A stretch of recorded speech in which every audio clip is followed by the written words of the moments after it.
역대상 14장 보겠습니다. 역대상 14장. 여기 설교 요약을 보면서 같이 보겠습니다. 하나님이 다윗을 왕으로 세우셨습니다. 거기에는 목적이 있습니다. 언뜻 보기에는 다윗이 능력이 있어서 그리고 때를 잘 타고 나서 그렇게 해석할 수도 있습니다. 그런데 다윗은 그렇게 해석을 안 합니다. 여기 2절 보십시오. 다윗이 여호와께서 자기를 이스라엘 왕으로 삼으신 줄을 깨달았으니, 지금 다윗이 왕이 되고 난 다음 하나님 앞에 고백하는 겁니다. 하나님이 나를 세우셔 주셨습니다. 우리가 보통들 보면은 내가 잘나서 뭐가 됐습니다. 보통 얘기를 해요. 내가 열심히 뭘 했으니까. 근데 지금 다윗처럼 열심히 한 사람 아마 찾기 힘들 거예요. 열심히 했죠. 도망 다니면서도 했고. 그런데 다윗은 자기의 능력이 아니라 하나님이 세우셨다라고 고백합니다. 그리고 목적도 압니다. 여기 이는 그의 백성 이스라엘을 위하여 그의 나라가 높이 들림을 받았음을 알미였더라 라고 합니다. 지금 다윗이 자기가 지금 고백하는 겁니다. 하나님이 나를 왕으로 세워주셨습니다. 그리고 이것은 하나님이 이스라엘을 위해서 이 다윗을 통해서 이스라엘이라는 나라가 하나님이 세우셨고 하나님이 높이 들어서 온 세상에 명성을 나타내고 다른 모든 민족들에게 두려워하게끔 하기 위하여 하나님이 지금 자기를 왕으로 세우셨다는 것을 깨달은 거죠. 만약에 이것이 신앙 고백이라면 다윗은 어떻게 통치를 했겠습니까? 다윗은 결코 자기 이름을 내기 위해서 통치할 수가 없습니다. 이 신앙 고백으로 하면은 오직 하나님의 이름만이 나타나야 되고, 그리고 자기의 욕심이 아니라 바로 하나님 나라가 온 세상에 알려지고 증거되기 위하여 자기가 왕의 역할을 감당합니다. 그리고 했을 겁니다. 그런데 여기서 우리가 잘 알듯이 다윗도 사람이에요. 그래서 다윗의 연약함이 우리가 잘 알잖아요. 그런데 감사한 것은 다윗만큼 자기가 잘못한 것에 대하여 하나님께 속죄하고 그리고 회개한 사람이 참 드물 정도로 다윗이 바로 그 회개의 사람이었습니다. 그러다 보니 이 다윗이 남긴 그 글이 참으로 많이 있습니다. 하나님 앞에 회개하는 글들이. 오늘 여기 14장을 통해서 한 가지 주제를 보겠습니다.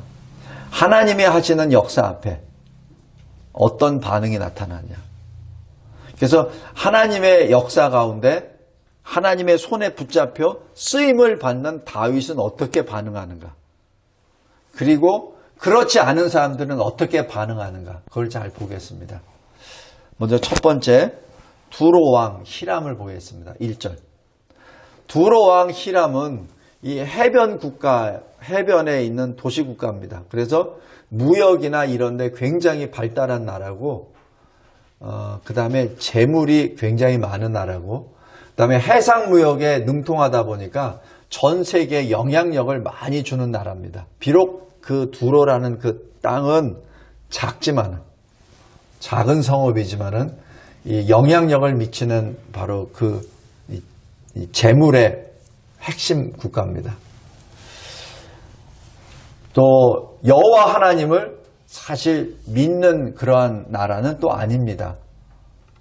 그런데 이 히람은 이 다윗을 통하여 하나님이 행하시는 일을 인정합니다. 그래서 이 히람이 다윗 성전을, 다윗의 어떤 이 왕궁을 짓는데 적극 협조를 하고, 나중에는 이 솔로몬 성전, 다윗의 아들이 여호와의 성전을 짓고 솔로몬의 그 궁을 만드는데 20년 동안 또 협조를 합니다. 그래서 이 솔로몬 성전에 대해서 언급할 때는 꼭 빠지지 않고 나오는 것이 이 두로 왕 히람입니다. 여기서 우리가 무엇을 알 수 있죠? 비록 이방인이지만, 비록 하나님의 백성이라고 속해 있지는 않지만 하나님이 행하신다는 것을 인정한 사람, 하나님의 역사 앞에서 천지를 지으신 하나님을 인정하는 그 사람의 열매를 봅니다. 그래서 역대하 2장 12절 한번 보십시오. 역대하 2장 12절. 후람이 솔로몬에게 이렇게 고백해요. 천지를 지으신 이스라엘의 하나님 여호와는 송축을 받으실지로다. 이게 지금 히람의 고백입니다. 그러니까 그 이후에 다윗 왕에게 지혜로운 아들을 주시고 명철과 총명을 주시사 능히 여호와를 위하여 성전을 건축하고 자기 왕위를 위하여 궁궐을 건축하게 하시도다. 지금 이게 마치 하나님의 사람이 지금 고백하는 그 신앙처럼 고백합니다. 지금 여기 두로 왕 히람이 지금 여호와 하나님을 자기 하나님으로 고백했는지 안 했는지는 아직 기록에는 없습니다. 근데 두로라는 그 자체 땅이 사실 그 우상을 섬기는 땅입니다. 그래서 아마 이 히람도 여호와 하나님을 여러 신 중에 하나로 생각한 존재가 아니었는가 이렇게 생각합니다. 그렇지만 그러나 천지를 지으신 창조주 하나님이라는 것을 인정할 때 보면은 상당히 많이 이방 신도 섬기지만 그러나 여호와 하나님을 늘 묵상하고 생각하는 존재는 아니었나라고 생각합니다. 그러니까 다윗이 왕으로 딱 이 위로 올라서자마자 이 사신을 보냅니다. 축하 사신이죠. 그리고 백향목, 석수, 목새를 보내서 그 궁전을 건축하게 하고 이것을 다윗이 그대로 받아들입니다. 감사로 받아들이죠. 그래서 이 역대기에서는 두로를 다윗의 동역자로 그렇게 기록을 남깁니다. 다음 두 번째, 하나님의 역사 앞에 나타나는 블레셋을 보겠습니다. 여기 8절부터 17절까지입니다. 다윗이 이스라엘의 왕이 되었다라는 소식을 듣자마자 즉시로 공격합니다. 왜? 다윗은 블레셋에게 도망왔던 사람이거든요. 과거 사울 왕 때 사울 왕이 계속 죽이려고 그러니까 할 수 없어서 이 블레셋에 피했던 사람이에요. 그리고 나중에는 블레셋 그 한 왕의 부하로 있었습니다. 그래서 마지막 전쟁이죠. 블레셋과 사울 왕의 그 전쟁 때 이 다윗을 참전시키느냐 마냐 막 이렇게 분분했을 때 그때 5 왕들이 반대하죠. 저 사람은 누군데 저 사람은 만약에 우리랑 같이 사울 왕하고 전쟁하려 나보내면 우리 뒤를 칠 사람이다. 배반해서. 그래서 다윗을 제거하죠. 거기서 참전을 못하게 합니다.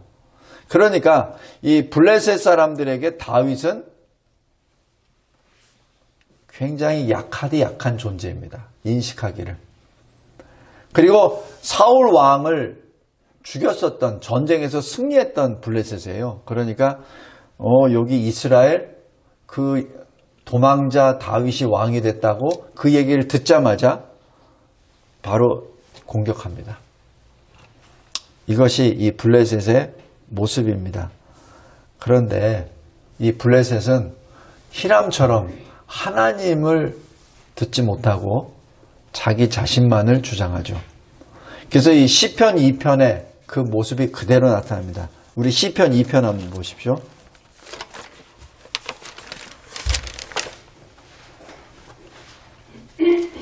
시편 2편 2절 보십시오. 세상의 군왕들이 나서며 관원들이 서로 꾀하여 여호와와 그의 기름 부음 받은 자를 대적하며 이렇게 기록합니다. 여기에 대해서 여기 7절 보십시오. 내가 여호와의 명령을 전하노라. 여호와께서 내게 이르시되 너는 내 아들이라. 오늘 내가 너를 낳았도다. 내게 구하라. 내가 이방 나라를 내 유업으로 주리니 내 소유가 땅끝까지 이르리로다.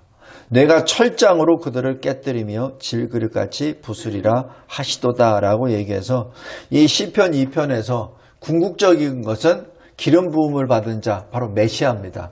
그리스도를 향하지만 그 중간 단계로 이 다윗을 또한 보기도 합니다. 그래서 결론적으로 시편 2편 1절 보십시오. 어찌하여 이방 나라들이 분노하며 민족들이 헛된 일을 꾸미는가 라고 합니다. 하나님의 역사 앞에 비록 하나님의 백성은 아니지만 하나님의 그 절대 주권의 역사 앞에 굴복하고 그리고 그 하나님의 사람과 동역을 하는 동조를 해주는 이 두로왕 히람이 있는가 반면에 아예 대적해서 그 기름 부음 받은 자를 없애기 위해서 일어나는 이 블레셋을 봅니다. 이때 하나님이 어떻게 하시죠? 여기 10절 보십시오. 다윗이 하나님 앞에 기도하죠. 어떻게 해야 됩니까? 내 손에 넘기리라. 그리고 11절에 다윗이 어떻게 고백하냐면은 다윗이 막상 올라가서 전쟁하려고 보니까 자기가 손을 쓰기도 전에 하나님이 흩으셨다. 이렇게 기록합니다. 어떻게 흩으셨냐면은 물을 쪼개듯이 흩으셨다. 제가 직접 전쟁은 경험해 보지 못했습니다. 그러나 이 작전 계획을 세우고 워게임을 하면서 그거는 간접 경험을 쭉 많이 해봤어요. 그런데 어떤 전쟁을 할 때 상대가 갑자기 갈라져 버린다. 그거는 있을 수 없어요. 있을 수 없습니다. 왜냐하면 싸우러 온 사람들이 어떻게 흩어집니까? 여기 11절은 하나님의 역사입니다. 하나님의 역사입니다. 그 다음에 도저히 그걸 믿을 수가 없어요. 그래서 2차 전쟁을 또 하죠. 그것이 13절입니다. 그때 여기 14절에 다윗이 하나님께 또 기도하죠. 뽕나무 숲을 맞은편으로 들어가서 기습하라. 근데 그 기습 때가 언제냐면은 15절입니다. 뽕나무 꼭대기에서 걸음 걷는 소리가 들리거든. 이렇게 나옵니다.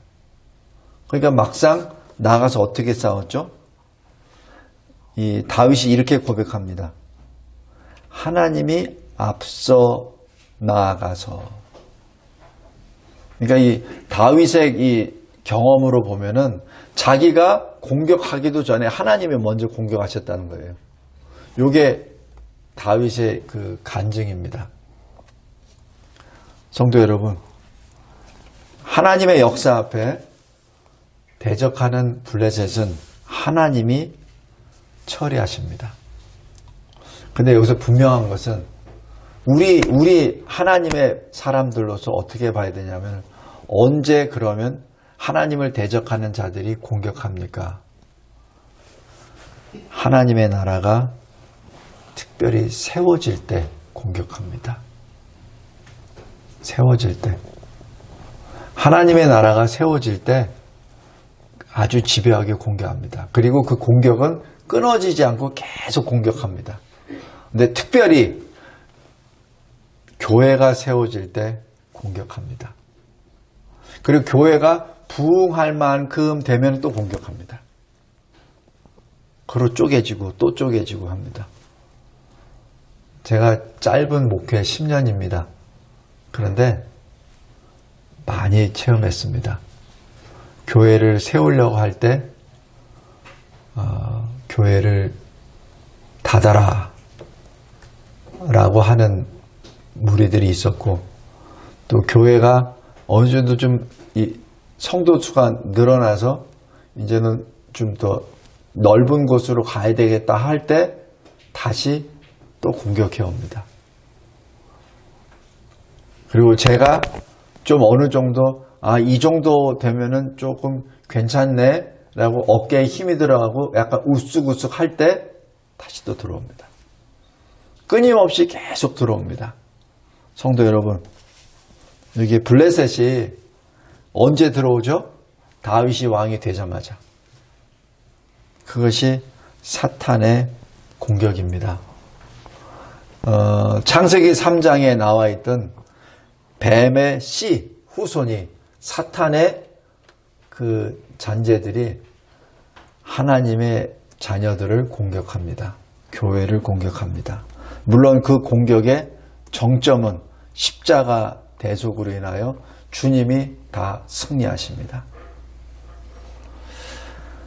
다음 마지막 세 번째, 하나님의 역사 앞에 다윗을 바라봅니다.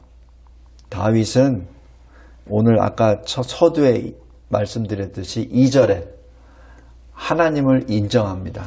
자기가 왕이 된 것은 하나님의 역사입니다라고 고백하죠. 우리 시편 115편 한번 보십시오. 시편 115편.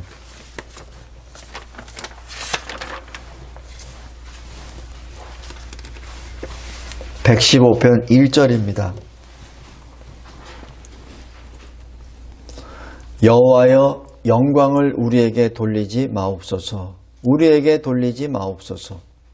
오직 주는 인자하시고 진실하심으로 주의 이름에만 영광을 돌리소서. 이게 지금 다윗의 솔직한 고백입니다. 일반적인 사람이라면 왕이 됐으면은 아마 자기 자랑을 했을 거예요. 그러나 다윗은 그렇게 안 합니다. 이것은 하나님이 행하셨어. 그리고 하나님이 나를 왕으로 세우신 것은 이스라엘 나라를 제대로 세워서 만국에 하나님의 영광을 나타내는 것이야.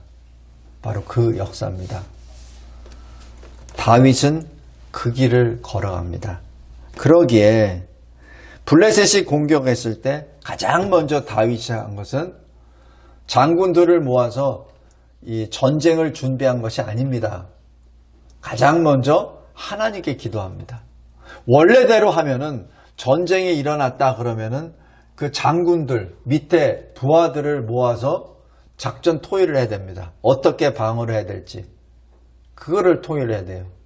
근데 다윗은 제일 먼저 하나님께 기도합니다. 왜냐하면 전쟁은 하나님께 속해 있기 때문에. 이것은 다윗이 골리앗을 물리칠 때 그때 부르짖었던 그 내용입니다. 성도 여러분, 오늘 어린이 주일을 맞이해서 우리 어린이들에게 이 복음을 전하고 찬양을 하고 예배를 드리고 같이 기도하는 그 이유가 아이들이 학교에 들어가기 전에 말씀을 받는 것이 좋습니다. 글을 배우기 전에 하나님 앞에 기도하고 찬양하는 것을 배우는 것이 좋습니다. 그래야 어렸을 적부터 하나님의 이름을 부르는 그러한 습관이 몸에 배었을 때 진정으로 그 사람이 다윗처럼 나중에 어떤 큰 일을 감당했을 때 주의 이름을 부를 수 있는 것이죠. 다윗이 전쟁은 하나님께 속해 있습니다 라고 그렇게 부르짖으며 골리앗을 물리쳤었던 경험이 있기 때문에 왕이 돼가지고도 하나님께 기도하는 것이죠. 그리고 다윗이 골리앗을 향하여 나아갈 때 바로 그 신앙 고백을 할 수 있었던 것은 골리앗 앞에 서기 전에 곰과 사자에게 붙잡혀서 죽임을 당할 뻔했었던 그 양들을 구해낼 때 다윗이 체험했던 하나님의 임재예요. 하나님의 도우심입니다. 우리 어린아이들, 우리 다음 세대들이 이러한 체험이 있기를 원합니다. 그 체험 신앙을 갖기 위해서 우리가 그들에게 선한 본을 보여줘야 됩니다. 다윗은 그러한 신앙으로 먼저 하나님께 기도합니다. 그랬을 때 하나님이 하나님의 뜻과 하나님의 말씀을 전해주십니다. 첫 번째 1차 전쟁에서 어떻게 하죠? 올라가라. 그들을 너의 손에 넘기리라. 이렇게. 두 번째 2차 전쟁에 때는 어떻게 하죠? 마주 올라가지 마. 뒤로 돌아 뽕나무 숲을 맞은편에서 숨었다가 기습해. 그리고 때는 거기서 소리가 나거든. 그때 시작해. 이게 뭐예요? 지금 다윗에게 세부적인 작전 지침을 다 주십니다. 성도 여러분, 우리 이 세상을 살면서 이러한 이 하나님과의 교감이 있는 기도 생활을 합시다. 저도 이런 교감을 직접 받고 하는 것은 사실 얼마 되지 않아요. 그런데 우리 기도하면 하나님께서 그 길을 열어주신 줄 믿습니다. 그래서 우리가 늘 기도하자고 계속 부르짖는 겁니다. 기도 외에는 방법이 없어요. 우리들에게 어떤 어려움이 닥칩니까? 또 내가 감당할 수 없는 어떤 힘든 일들이 있습니까? 그럴 때 먼저 하나님께 기도하시기 바랍니다. 다윗처럼 그냥 먼저 기도하세요.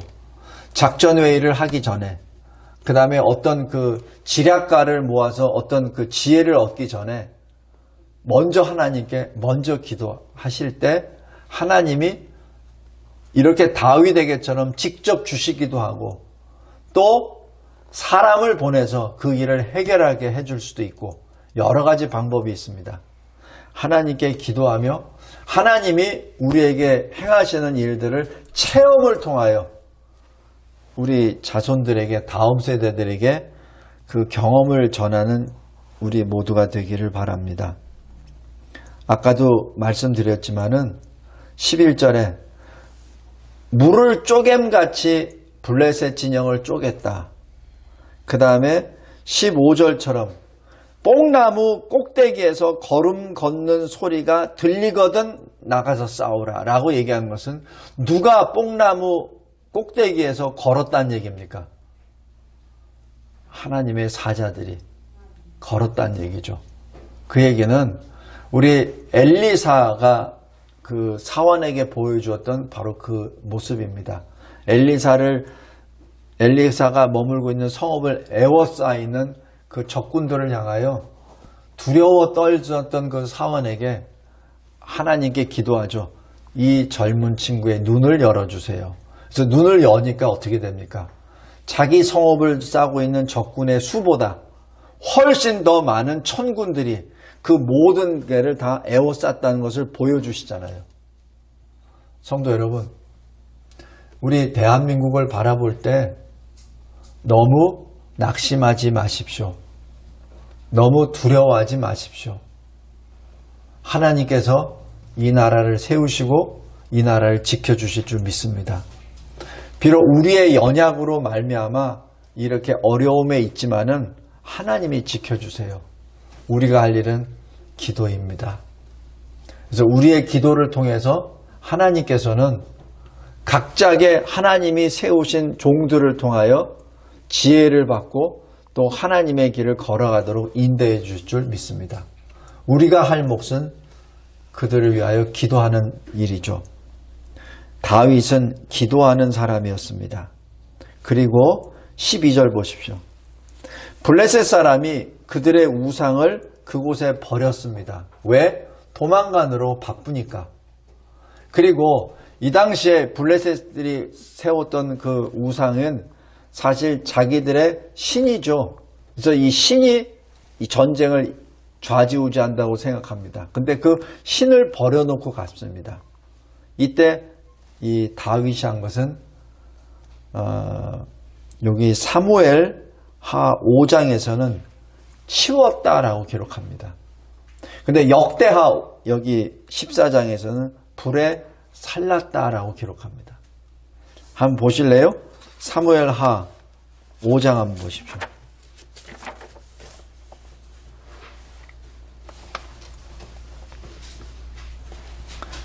(5장 21절입니다)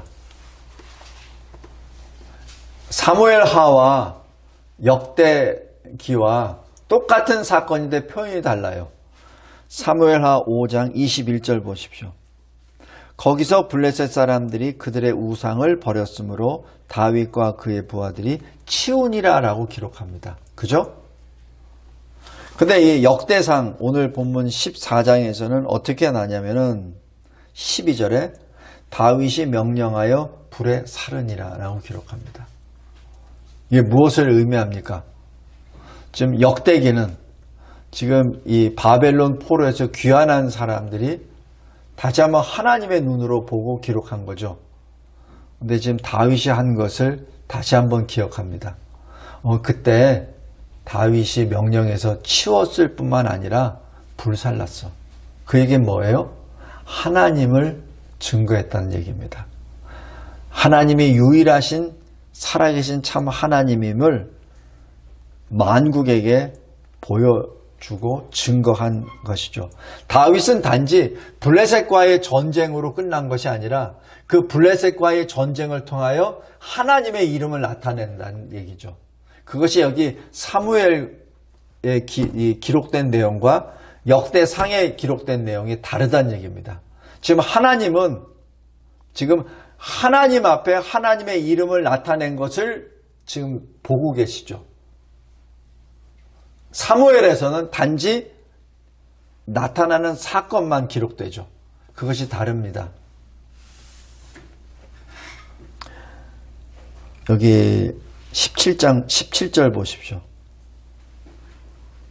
다윗의 명성이 온 세상에 퍼졌고 여호와께서 모든 민족으로 그를 두려워하게 하셨더라라고 합니다. 다윗을 두려워한 것은 다윗을 주장하신 하나님을 두려워했다는 얘기죠. 이유, 다윗은 가는 곳마다 여호와 하나님의 이름을 불렀고 여호와 하나님이 나를 왕으로 세우셨다. 그리고 바로 그 하나님이 하나님의 백성 이스라엘을 위하여 지금 나를 통해서 이스라엘을 높이 들어 너희들에게 보이시고 있다라는 것을 증언했기 때문에 그렇습니다. 그러니까 이방 민족들이 두려워하죠. 자, 이제 마지막으로 다윗의 연약을 봅니다. 3절부터 7절까지입니다. 다윗은 헤브론에서 아들을 6명, 예루살렘에서 13명 아들을 낳습니다.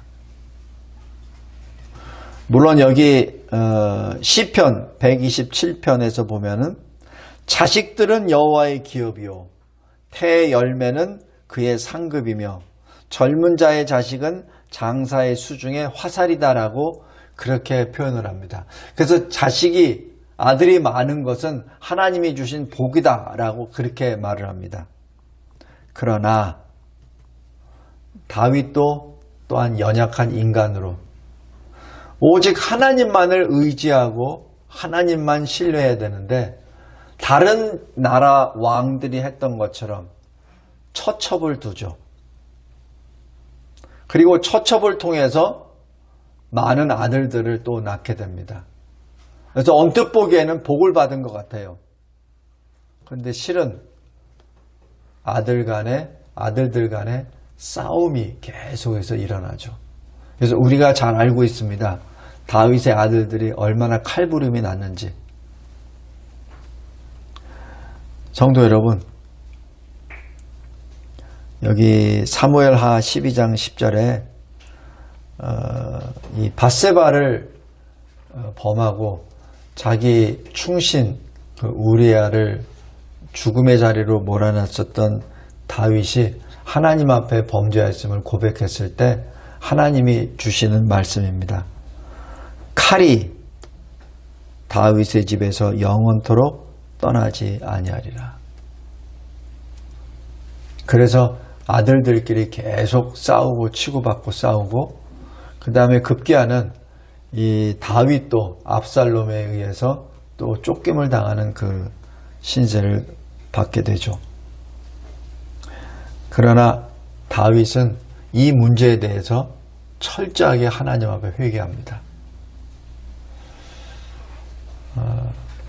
하나님은 다윗에게 그러한 곤란을, 고통을 주시죠. 이 세상에 있을 때. 왜 그렇죠? 천국에 들어가기 위해서는 그 모든 것을 정리해야 되기 때문에. 다윗에게는 그러한 고난을 허락하십니다. 우리들의 삶도 마찬가지 다시 한번 잘 생각해 보기 바랍니다. 다윗처럼 혹시 연약한 점들이 있었습니까? 그리고 그로 인하여 여러 가지 고통과 고난이 있습니까? 그 자체를 하나님께 감사함으로 받고 통과하시기 바랍니다. 그리고 내가 다윗보다 더 악한 일을 했는데도 아직도 형통하네. 그것은 실질적으로 사실 적신호입니다. 하나님 앞에 엎드려 회개하는 그 시간이 반드시 이 세상에서, 이 땅에서 있어야 합니다. 이 땅에서 속량함을 받은 자만이 새 노래를 배울 수 있다고 했잖아요. 우리 다윗의 이 하나님을 향한 그 믿음과 그리고 다윗의 연약을 보았습니다. 우리 다시 한번 하나님 앞에 더 겸손한 자, 그리고 하나님 앞에 범죄한 모든 일들을 다시 한번 주님 발 앞에 내려놓고 하나님의 이름을 부르며 다시 하나님께로 돌아가는, 우리에게 입혀주신 이 두루마기를 계속해서 깨끗하게 빨고 빨아 주님 앞에 더 가까이 나아가는 저와 여러분이 되시기를 주님의 이름으로 기도합니다. 감사하고 감사합니다. 역대상 14장을 통해서 하나님이 행하시는 일 앞에 나타나는 반응들을 보았고, 또 하나님의 사람 다윗의 그러한 신앙과 연약한 점을 또한 보여주심에 감사합니다. 이 모든 것들을 보여주신 이유는 우리가 하나님 말씀을 통해서 다시 한번 거룩의 길을 걸어가라고 주님이 이렇게 명령해 주신 것으로 믿고 아멘으로 나아갑니다. 주님, 저희들의 삶을 주님께서 늘 보고 계신다는 사실을 늘 잊지 않게 하여 주시고 하나님 앞에 기쁨의 찬송을 드릴 수 있는 그러한 주의 거룩한 사람이 되게 도와주시옵소서. 예수 그리스도의 이름으로 기도드렸나이다. 아멘.